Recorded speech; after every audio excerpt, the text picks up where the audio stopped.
नमस्कार। छात्रों के लिए एक बहुत बड़ी खुशखबरी निकल के आई है।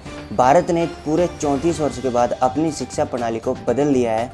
पहले भारत की शिक्षा प्रणाली 10+2 के आधार पर चलती थी, लेकिन अभी उसे बदलकर 5+3+3+4 कर दिया गया है। प्रथम 5 वर्ष की स्कूली शिक्षा में आपको राष्ट्रभाषा और मातृभाषा पढ़ाई जाएगी। इसमें आपकी इंग्लिश की अनिवार्यता को ख़त्म कर दिया गया है। इंग्लिश अब बस एक विषय मात्र रहेगा, इसकी अनिवार्यता को ख़त्म कर दिया गया है। मातृभाषा में अगर कहूँ तो अगर आप चाहते हो कि आप अपने बच्चों को प्रथम 5 वर्षों में मराठी पढ़ाना चाहते हो या फिर संस्कृत या हिंदी उर्दू कुछ भी आप अपनी मातृभाषा पढ़ाना चाहते हो, तो अब आप प्रथम 5 वर्षों में इसे मातृभाषा पढ़ा सकते हो।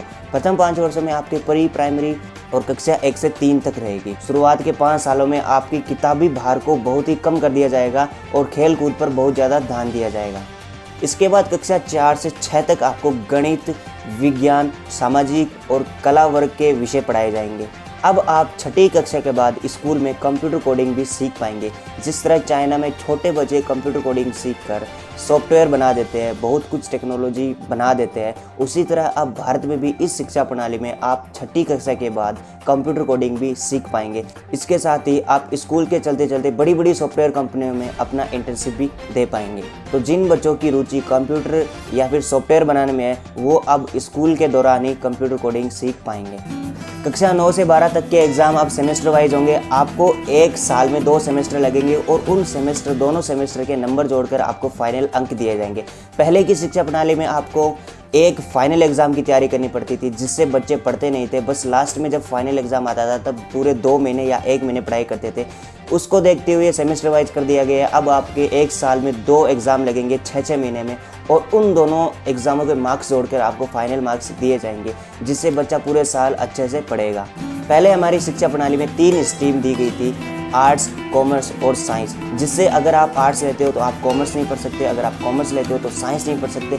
ऐसे अगर जो स्ट्रीम लिया है आप उसी की पढ़ाई कर पाएंगे। लेकिन नई शिक्षा प्रणाली में अब अगर आप आर्ट्स लेते हो तो आप फिजिक्स भी पढ़ सकते हो, अगर आप साइंस लेते हो तो आप अकाउंट भी पढ़ सकते हो। ऐसे अगर आप कोई सी भी स्ट्रीम चूज़ करते हो तो आप कोई से भी सब्जेक्ट को पढ़ सकते हो। आपको ये छूट दी गई है कि आप किसी भी सब्जेक्ट की पढ़ाई कर सकते हो।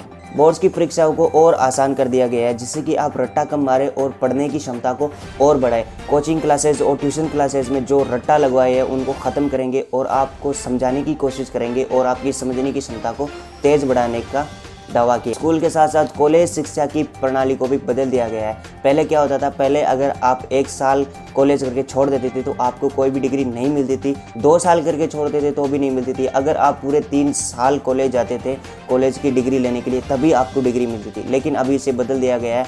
अगर आप फर्स्ट ईयर तक कॉलेज आते हो और बाद में छोड़ देते हो तो आपको एक सर्टिफिकेट मिलेगा।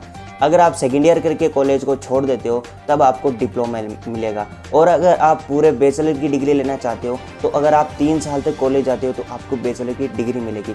अगर आप 4 साल तक कॉलेज कोर्स करते हो तो आपको रिसर्च बैचलर की डिग्री मिलेगी। तो यही थी नई शिक्षा प्रणाली की कुछ हाईलाइटें, और अंत में मैं आपको आपके उज्जवल भविष्य की शुभकामनाएं देते हुए अलविदा लेता हूँ। जय हिंद।